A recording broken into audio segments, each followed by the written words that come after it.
What did the modern skyscraper, the modern airplane, the modern car, the modern train, and the International Space Station, along with household logos like Firestone, the Coca-Cola, and the fountain dispenser, have in common?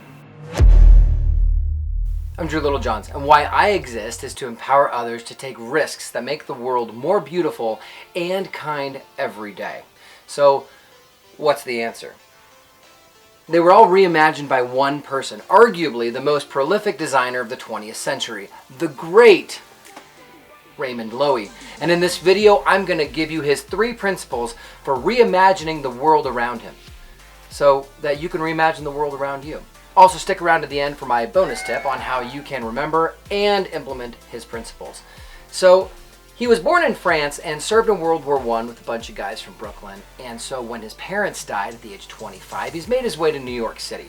And when he came to New York, he thought it was going to be this gorgeous, streamlined, beautiful, clean city. So you can only imagine his disappointment. Over the next 30 years, he began to reimagine what the most beautiful forms of the world around him could theoretically look like. Over time, he developed the concept of Maya, most advanced yet acceptable, a design philosophy that continues on to this day in the products that we love, like apps that we love and just cars that we love, everything. Maya essentially consists of 3 principles, and I'm going to hit them to you real quick here. Number 1, the audience as a collective entity knows more than the inventor. Number 2, to sell something familiar, make it surprising. To sell something surprising, make it familiar. And number 3, to love a product, it has to be something that the audience didn't know that they wanted. So a product has got to grab a consumer right where they are, meet them with what they do, has to solve some annoying problem, or be something that really moves them.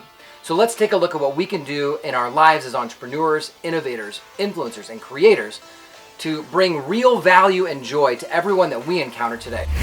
Alright, so let's break this down.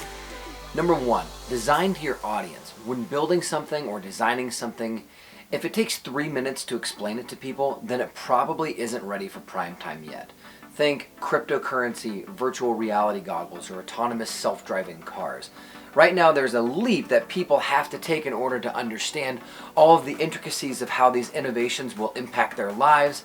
And to really explain the value here, you just really have to really understand what's bothering your customer, your client, your consumer, your audience. Really know what makes them tick. And you have to keep things simple, and I mean like really simple. So almost to the point where they have to say like, why didn't I think of that first? Think of a few years ago when sparkling water became amazing.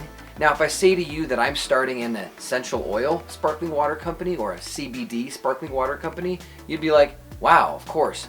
But if I had said that to you 5 years ago, you probably would have said, A, what's an essential oil? And B, who drinks sparkling water? But now, because of the success of doTERRA and the success of LaCroix, this kind of idea of an essential oil sparkling water, it kind of makes perfect sense.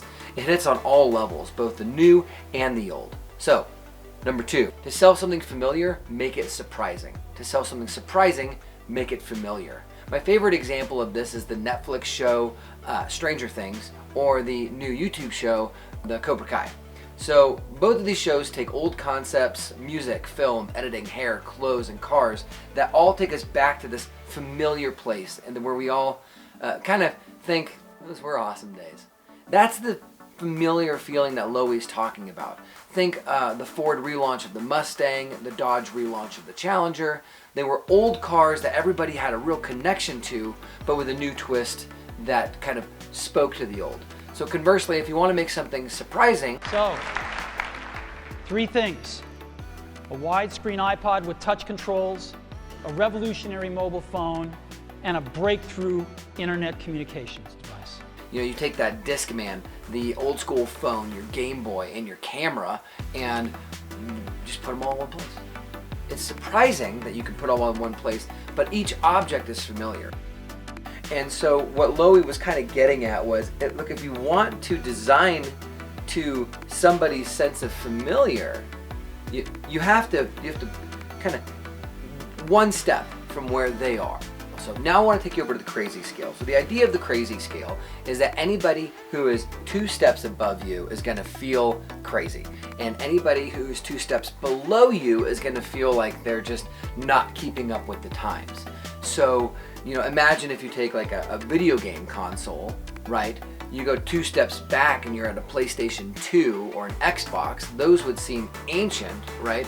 But then again, if you're the guy who's maybe like doing virtual reality kickboxing in your garage and you've got like, your Minority Report kind of stuff going on, that will also seem kind of crazy. Or, when we come out and we do these new diets and, somebody who's out there and they're eating, Sara Lee, and it says fat free, and everybody knows that fat free just means more sugar, that person's going to feel like they're 2 steps back on the crazy scale. But then you have the other guy, who's just sitting there, munching on organic cruciferous vegetables and, saying, hey, this is really all you actually need.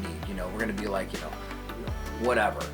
So that guy's going to seem kind of crazy. So where you sit on the scale is in reference to, how much you've learned, where you're at, where you're going. So that means that your product, your pitch or whatever, it can't really be for everybody. It really should be designed at 1 step further than where the world is currently sitting. Yeah, I think that's a good description of the crazy scale. So 1 to 10, 2 steps back, you seem like you're a Neanderthal. 2 steps forward, and you seem like you're a guy wearing a tinfoil hat. So that's the crazy scale. So the app designer who's talking about having photos on your phone that you pull it out and then a hologram will pop up, they're really just a few steps beyond where you're at. So if you don't think that the hologram thing is real, you should just go and look up Pepper's Ghost.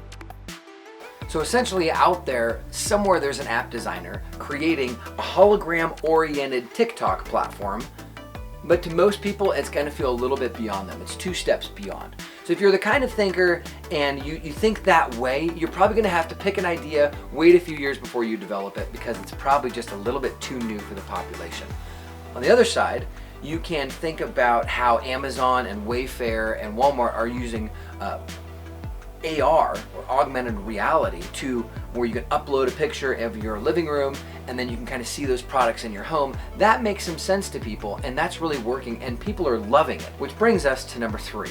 Audiences don't typically know what they love until they already love it. This might seem paradoxical at first, but the thing you have to think about is that not everybody thought about what they love, that new favorite song that they suddenly love, or the new favorite, monster that they love, drink or something, or the MCRIB sandwich, or the person that they're with.